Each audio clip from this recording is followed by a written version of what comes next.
बिस्मिल्लाहिर्रहमानिर्रहीम। आज से स्टार्ट करें टॉक्सिकोलॉजी।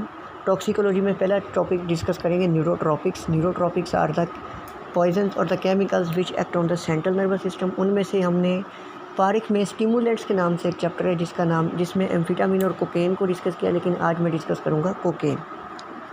तो कोई भी जनरल रूल के तौर पे बता रहा हूँ आज से कि कोई भी पॉइजन टॉक्सिक हमने डिस्कस करना है तो फर्स्ट ऑफ ऑल हमने क्या डिस्कस करना है कि उसका सोर्स कहाँ से आया, वो आता कहाँ से, ठीक है, उसकी केमिकल कंपोजिशन क्या है, नंबर 2। नंबर 3 पे हमने ये देखना है कि अगर कोई उसकी एक से ज़्यादा फॉर्म है तो वो कौन कौन सी फॉर्म है, उसकी फाटल डोज, फाटल पीरियड देखना है और उसको क्यों किया जाता है, क्या ऐसी वजह बनती है, क्यों यूज़ करते हैं, ठीक है, क्योंकि क्या उसकी कोई थेराप्यूटिक एप्लीकेशन है, ये क्या है, क्यों यूज़ करते हैं। फिर इसके बाद हम देखेंगे कि बॉडी के अंदर वो एंटर कैसे होता है, रूट्स कौन कौन से उसके बॉडी में जाके वो एक्शन करता कैसे, मैकेनिज्म ऑफ एक्शन क्या है। फिर अगर उससे डेथ होती है तो पोस्टमार्टम फाइंडिंग क्या आती है और लास्ट पे मेडिको लीगल इंपॉर्टेंस। यही चीज़ें कोई भी पॉइजन उठाना उसमें डिस्कस करनी है, तो आपको कोकेन में भी यही चीज़ें डिस्कस करनी है। सबसे पहले ये स्टिमुलेंट है, CNS स्टिमुलेंट है और ड्रग ऑफ अब्यूज़ भी है, नंबर 2। नंबर 3 पे इसकी ट्रांसपोर्ट एक जगह से दूसरी जगह इतनी आसान नहीं है, ड्रग ऑफ अब्यूज़ है, मेनली इस पर ये बैंड है, ठीक। तो अब हम डिस्कस करते हैं कि इसका जो है सोर्स क्या है। इसका सोर्स होता है एक प्लांट जिसका नाम होता है एरिथ्रोजाइलम कोका। एरिथ्रोजाइलम कोका के लीव्स के अंदर ये पाया जाता है, यह आ गया सोर्स। इसका फार्मूला क्या होता है, केमिकल कंपोजिशन, ये पारिक में नहीं लिखा लेकिन मैं बता रहा हूँ, C12H22N&O4, यानी कि carbon, hydrogen, nitrogen and oxygen होते हैं इसके अंदर, नंबर 2। अब इसकी आ जाती हैं फॉर्म्स। तो ठीक है जी, पहले हमने देखा कि एरिथ्रोजाइलम कोका के लीव्स में पाया जाता है विद द फार्मूला C12H22NO4। और ये जो है 2 फॉर्म में पाया जाता है, एक होती है प्योर फॉर्म और एक होती है ज़रा इम्प्योरिटी वाली फॉर्म। जो प्योर फॉर्म होती है this is called free base cocaine या सिंपली इसको कोकेन क्लोराइड कहते हैं, जबकि जो इम्प्योर होती है cocaine this is called cracked cocaine. अब ये फ्री और इम्प्योर का ये क्या फ़र्क है। अब होता क्या कि हम लीव्स लेते हैं, लीव्स को करते हैं ग्राइंड, इसका बनाते हैं रेजिलियस एक्सुडेट।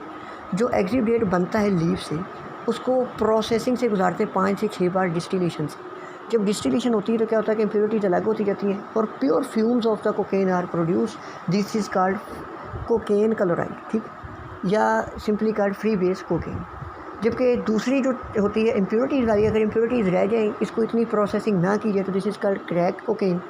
क्रैक्ड कोकेन की क्या कंपोजिशन होती है, एक तो उसमें इम्प्योरिटीज़ होती हैं और दूसरा उसमें क्या होता है, बोरिक एसिड होता है, और बोरिक एसिड का इफेक्ट होता है यूफोरिक इफेक्ट, ठीक है। अब इसकी जो 2 फॉर्म मैंने बताई हैं, एक फ्री बेस कोकेन या कोकेन क्लोराइड और दूसरी फॉर्म जो मैंने बताई है वो कौन सी है, क्रैक्ड कोकेन की। अब इनमें थोड़ा सा डिफरेंस डिस्कस कर लेते हैं, कभी कभी ऐसी भी आ जाए, right a note on the different forms of the cocaine. तो फ्री जो है वो कोकेन क्लोराइड थी, दूसरी थी हमारे पास थी क्रैक्ड कोकेन। क्रैक्ड कोकेन को क्रैक क्यों कहते हैं, नंबर 1 शेप की वजह से, नंबर 2 इसको जब इग्नाइट किया जाए ना, अगर इसके पाउडर बना के इसको इग्नाइट किया जाए तो उसकी वजह से बर्निंग से ऐसी साउंड पैदा होती है जैसे कि बंदा सूखे पत्तों पे चल रहा हो, तो this is called as the crackling sound, इसलिए this is called crack cocaine. इसमें इम्प्योरिटीज़ होती हैं जबकि कोकेन क्लोराइड में इम्प्योरिटीज़ नहीं होती, नंबर 2। नंबर 3 जो है इसका दूसरा नाम इम्प्योर कोकेन का क्रैक कोकेन है, उसका दूसरा नाम कोकेन क्लोराइड या फ्री बेस कोकेन है, नंबर 3।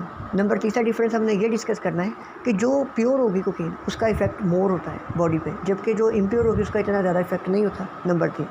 अब एक बात याद रखें, कोई भी पॉइजन है जिसकी जितनी हाफ लाइफ कम होगी वो बॉडी में जाता ही मेटाबोलाइज हो जाएगा, बॉडी को और चाहिए वो, तो बॉडी बार बार उस पर लग जाएगी, बॉडी की डिपेंडेंस बढ़ जाती है। Dependence is inversely proportional to half life. कोई पॉइजन जितना थोड़ी देर के लिए जाता है वो स्टिमुलेट ज़्यादा कर देता है बॉडी को, बॉडी की उसके लिए क्रेविंग बढ़ जाती है, बॉडी डिपेंडेंट हो जाती है उस केमिकल पर, ठीक है। तो कोकेन की हाफ लाइफ जो होती है बहुत कम होती है, 0.5 to 1 आवर होती है। इस वजह से ये जो होती है, पहली बात एक एडिक्शन काज करती है, लेकिन एडिक्शन में बताएं कि जितना कोई भी केमिकल फ्री होगा या प्योर फॉर्म में हो उतनी उसकी एडिक्शन ज़्यादा होती है। तो जो फ्री कोकेन होती है ना, फ्री बेस कोकेन या कोकेन क्लोराइड, इसकी एडिक्शन या इसका इफेक्ट बॉडी पे ज़्यादा होता है, मैंने पहले बताया, जबकि जो क्रैक कोकेन होती है इसका एडिक्शन इतनी ज़्यादा ये नहीं करता। तो ये हमने उसमें डिफरेंसेस भी देख लिए।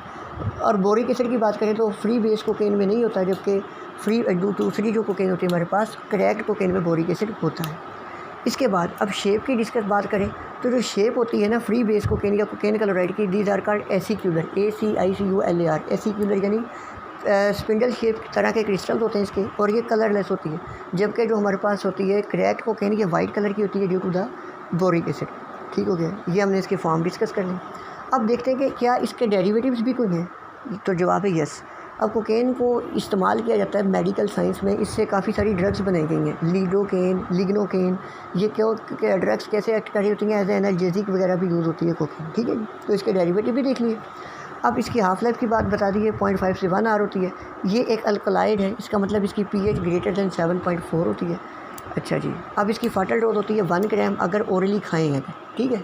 और अगर स्किन की म्यूकस मेम्ब्रेन, बॉडी की म्यूकस मेम्ब्रेन पे लगाते हैं तो मिलीग्राम में भी ये इनफ होती है, यानी डोज़ कम हो जाती है, फाटल डोज थोड़ी सी डोज भी इसको किल कर सकती है। ये वाइवा क्वेश्चन याद रखना है कि अगर कोकेन एक बंदे को खिला रहे हैं और एक बंदे की म्यूकस मेम्ब्रेन पे लगा रहे हैं तो कौन सी जल्दी एक्ट करेगी, ज़्यादा कब देनी पड़ेगी कोकेन, जब म्यूकस मेम्ब्रेन पे लगाएंगे तो कम देनी पड़ेगी, फाटल डोज कम हो जाएगी। लेकिन अगर इंजेस्ट करते तो 1 ग्राम तक है, जबकि अगर बॉडी की म्यूकस मेम्ब्रेन पे लगाएं तो सिर्फ मिलीग्राम ही काफ़ी होती है। फाटल पीरियड होता है 2 आवर, यानी अगर कोकेन की टॉक्सिसिटी हो गई है, ज़्यादा कोकेन किसी ने ले ली तो 2 घंटे के अंदर अंदर बंदा मर जाएगा। चलिए जी, अब इसके सारे फैक्ट डिस्कस कर लिए। अब देखते हैं कि बॉडी के अंदर एंटर कैसे होती है। What are the routes. Routes इसकी सिंपल सी बात है, एक तो च्यूइंग से जा सकती है, ओरल रूट। नंबर 2 स्नफिंग, यानी कि mucus membrane of the nose पे अप्लाई की जा सकती है। नंबर 3 सिगरेट की शक्ल में इन्हेलेशन से लेते हैं कुछ लोग, ठीक है, इन्हेल कर रहे होते हैं स्मोक की फॉर्म में इसके फ्यूम्स को। अच्छा, उसके अलावा कुछ लोग वेन्स में ले रहे होते हैं, जो कि नशई होते हैं, वो क्या करते हैं एनल वेन, रेक्टल वेन्स वगैरह में लेते हैं, या पर वजाना भी कुछ लोग ले रहे होते हैं। तो ये इसके सारे रूट डिस्कस कर लिए। अब रूट के बाद हमने देखना है कि बॉडी में जाके एक्ट कैसे करती है। तो एक्ट ऐसे करती है कि हमने कुछ डिस्कस किए थे सिम्पैथोमिमेटिक ड्रग्स, वो 2 तरह की होती थी। एक तो डायरेक्ट रिसेप्टर पे एक्ट करके एक्ट कर रही थी, जबकि दूसरी ड्रग्स जो थी इनडायरेक्ट सिम्पैथोमिमेटिक ड्रग, इसका ऐसा एक्शन होता है। ये करती क्या है कि जो नॉरेपिनेफ्रिन, सीरोटोनिन, डोपामीन वगैरह जो कैटेकोलामीन है हमारी, उनकी रीअपटेक को कम कर देती है, जिसकी वजह से बॉडी के अंदर सीरोटोनिन, डोपामीन, नॉरेपिनेफ्रिन, एपिनेफ्रिन वगैरह के लेवल को रेज़ करती है। जब इनका लेवल इफेक्ट रेज़ होगा तो इनकी वजह से हमारे पास सेंट्रल नर्वस सिस्टम पे जाके एक्ट करेंगे तो इफेक्ट्स आएंगे। ये हमने इसका डिस्कस किया, मैकेनिज्म ऑफ एक्शन। अब मैकेनिज्म ऑफ एक्शन के बाद हम देखते हैं कि इसकी वजह से सिम्टम कैसे आते हैं, फिर इसकी हम देखते हैं ओवरडोज क्या करती है और इसकी डेथ इसकी वजह से क्यों होती है। अब देखिए, इसने नॉरेपिनेफ्रिन, सेरोटोनिन, डोपामीन का लेवल बढ़ा दिया। तो डेफिनेटली देखिए, कैटेकोलामीन बॉडी को क्या करते हैं, एनर्जाइज कर रहे होते हैं, बॉडी का मेटाबॉलिज्म बढ़ा रहे होते हैं। तो डेफिनेटली जो प्योर कोकेन थी, कोकेन क्लोराइड, ये कहाँ पे एक्ट कर सकता है, सेंट्रल नर्वस सिस्टम में मैंने कहा एक्ट तो करता है, लेकिन कहाँ पे, मेडलरी सेंटर, ब्रेन स्टेम, जिसके अंदर बेसिक सेंटर, कार्डियोवास्कुलर सिस्टम का सेंटर पड़ा हुआ है, रेस्पिरेटरी सेंटर पड़ा, वहाँ पे जाके एक्ट करेगा। नंबर 2 हाइपोथैलेमस पे एक्ट कर सकता है। नंबर 3 ये हमारे अमेगडाला हाइट सेंटर्स वगैरह पे एक्ट करता है, ठीक है जी, कोकेन। अब इसकी वजह से इफ़ेक्ट्स कैसे कैसे आएंगे। नंबर 1 हार्ट रेट, इसकी तरह से 2 तरह के इफेक्ट्स आ सकते हैं। इनिशियली ये जब जैसे ही बंदे ने लिए ना, तो पहले 0.5 से 1 आवर के अंदर अंदर इसका इफेक्ट आएगा, स्टिमुलेटरी इफेक्ट। लेकिन जब ये बॉडी में मेटाबोलाइज होगी फिर डिप्रेशन की तरफ पर्सन चला शुरू होता है, डिप्रेस्ड इफेक्ट आते हैं। तो पहले देखते हैं कि ये बॉडी में करता क्या। लेकिन नॉरेपिनेफ्रिन रिलीज़ हुआ तो इसकी वजह से पहले तो सबसे वेजो कंस्ट्रिक्शन होगी, ब्लड प्रेशर रेज हो जाएगा। Number 1 hypertension. नंबर 2 क्योंकि इसने मेडलरी सेंटर पे जाके एक्ट किया, जिसकी वजह से वेजो मोटर सेंटर को एक्टिवेट किया, तो ultimately heart rate increase, tachycardia. Number 2 number 3 ये जाके एक्ट करता है कहाँ पे, बॉडी के अंदर सेंट्रल नर्वस सिस्टम में एक्साइटेटरी न्यूरोट्रांसमीटर बढ़ गए तो क्या होगी, बॉडी के अंदर अलर्टनेस बढ़ जाएगी, ठीक है। अलर्टनेस के साथ साथ और क्या होगा कि बॉडी की फिजिकल एक्टिविटी बढ़ जाएगी, मेटाबॉलिज्म बढ़ जाएगा, बंदा जल्दी सोएगा नहीं, नींद नहीं आएगी, मेंटल एनर्जी बढ़ जाएगी, फटीग कम हो जाएगी, थकावट नहीं महसूस करेगा, ठीक हो गया। अब देखिए वेरी इंपॉर्टेंट बात जो मैं आपको समझा रहा हूँ, वो बात यह है कि आप अक्सर एथलीट्स होते हैं ना, वो क्या करते हैं कि खेल खेल के जब थक जाते हैं ना, तो असल में उनकी जो सेंट्रल नर्वस सिस्टम है, इंसान का मोटिवेशन सेंटर तो ब्रेन में होता है ना, तो वो मोटिवेशन है कि बेशक थके भी, उनके मोटिवेशन की वजह से वो मोटिवेटेड होते हैं, फिर भी काम करते रहते हैं। तो अब करते क्या है कि अगर मैं बताऊं कि बॉडी में कोकेन यूज़ क्यों कर रहे होते हैं, असल में लोग कोकेन इसलिए यूज़ करते हैं। नंबर 1 एक तो ये है एफ्रोडाइजिक इफेक्ट इसका, नंबर 1 यानी कि सेक्सुअल स्टिमुलेशन को बढ़ाती है। नंबर 2 ये एनाल्जेसिक है। नंबर 3 इसके डेरिवेटिव लीडोकेन, लिग्नोकेन है, उनकी वजह से इसको यूज़ करते हैं। नंबर 4 जो है ना कि असल में कुछ ड्रिंक्स वगैरह होती हैं, उनमें कोकेन थोड़ा सा मिला देते हैं। क्यों?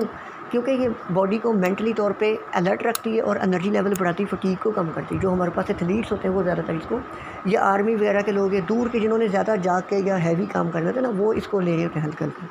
इस वजह से क्या करते हैं, मेंटल अलर्टनेस और एनर्जी लेवल बढ़ाती है, उनको थकने नहीं देती है, ठीक हो गया। तो ये इसके इफ़ेक्ट्स आते हैं। उसके अलावा डोपामीन का लेवल बढ़ता है, तो डोपामीन की वजह से क्या आ सकते हैं, ट्रेमर्स आ सकते हैं, थोड़ा सा इनकोऑर्डिनेशन हो सकता है, बंदा चलने में मसला हो सकता है, उसको ट्रेमर्स आ सकते हैं, ठीक हो गया, अलर्टनेस आ गई। ये सारे इफेक्ट, रेस्पिरेटरी रेट बढ़ सकता है, ये सारे इफेक्ट्स हमारे पास इसके आ गए जर्नल, जो कि स्टिमुलेटरी इफेक्ट है। उसके अलावा ये एक्ट करता है मीडियो lateral centre of the hypothalamus. हमें पता था 2 सेंटर होते हैं, पोस्टोलैटरल एंड वेंट्रोमीडियल। जो वेंट्रोमीडियल सेंटर होता है ना, वो क्या करता है, एपिटाइट को कम करता है। तो ये क्या करता है, कोकेन एक्ट करता है एज अ लेप्टिन। लेप्टिन एक रिसेप्टर होता है जो कि एनोरेक्सिया काज करता है। तो जब ये लेप्टिन की तरह एक्ट करता है तो ये एपिटाइट को कम करके एनोरेक्सिया काज करता है। एक तो बॉडी में कैटेकोलामीन इतने सारे आ रहे हैं, दूसरा ये भूख नहीं लगने दे रहा, बॉडी यूज़ ज़्यादा कर रहा है, काम ज़्यादा कर रहा है, खा कुछ नहीं गया तो क्या होगा, वेट लॉस होगा, पर्सन की वेस्टिंग की तरफ ले जाते हैं। ये इसके इफेक्ट थे स्टिमुलेटरी। अब इनहिबिटरी क्या है कि जब आधे घंटे या घंटे में इसने मेटाबोलाइज हो जाना है तो अब क्या होगा, पर्सन बाद में स्लीप में चला जाएगा, थक जाएगा, सो जाएगा और उसकी रेस्पिरेटरी सेंटर CVS वगैरह डिप्रेस हो सकते हैं। ठीक है जी, ये इसके बाद में डिप्रेस्ड इफेक्ट है। अब ओवरडोज अगर कोई बंदा कोकेन बहुत ज़्यादा लेता है तो क्या करता है, ये रेस्पिरेटरी और कार्डिक सेंटर को बहुत ज़्यादा स्टिमुलेट करता है पर्सन, और वेजो कंस्ट्रिक्शन बहुत ज़्यादा काज करता है। जब हार्ट के लेवल पे वेजो कंस्ट्रिक्शन होगी तो कार्डिक इस्कीमिया, मायोकार्डियल इन्फेक्शन या हार्ट रेट इंक्रीज़ होने से इतना टैकीकार्डिया होगा कि पर्सन वेंट्रिकुलर फिब्रिलेशन में रहेगा, कार्डिक अरेस्ट में जा सकता है, या रेस्पिरेटरी रेट डिस्टर्ब हो सकता है, पर्सन रेस्पिरेटरी फेलियर से पर्सन की डेथ हो जाती है ओवरडोज की वजह से। अब ये तो सारे हमने इसके इफेक्ट्स डिस्कस कर लिए। अब एक टिपिकल फीचर इसका ये होता है कि कोकेन इज़ अ वेजो कंस्ट्रिक्टर। जब लोग नोज़ के लेवल पे अप्लाई करते हैं ना, स्किन के लेवल पे, ये इंपॉर्टेंट बात वाइवा क्वेश्चन की बता रहा हूँ, तो क्या करता है कि वेजो कंस्ट्रिक्शन एक्सेसिव जब नोज़ के लेवल पे होगी तो नेज़ल जो होता है ना परफोरेशन हो जाती है। तो नेज़ल परफोरेशन जो होता है टिपिकल फीचर है। उसके अलावा मॉर्फिन के साथ इसको मिलाते हैं क्योंकि बॉडी के ऊपर इसका डायरेक्ट इफेक्ट होता है बहुत ज़्यादा खतरनाक। तो इसका इफेक्ट को थोड़ा कम करने के लिए बताते हैं, जिस कार्ड स्पीड बाल, जहाँ पे ये तैयार होती है कोकेन, स्पीड बाल, जिस कार्ड क्रैक हाउस, जहाँ पे क्रैक कोकेन बनती है। ये कुछ छोटी छोटी टर्मिनोलॉजीज़ हैं जो कि कोकेन के लिहाज से वाइवा में पूछ लेते हैं। क्रैक हाउस जहाँ पे क्रैक कोकेन बनती है, ठीक है। स्पीड बाल कि इसका बॉडी पे इफेक्ट हार्ड होता है, हार्श होता है, थोड़ा सा उसको कम करने के लिए इसको हीरोइन वगैरह के साथ मिला देते हैं, तो जिसको कहते हैं स्पीड बाल। इस कम्बिनेशन को कहते हैं स्पीड बाल। और अगर नेज़ल मिकोजा पे अप्लाई करें तो नेज़ल परफोरेशन काज हो जाती है इसकी वजह से। ये सारे इफेक्ट्स मैंने इसके बता दिए।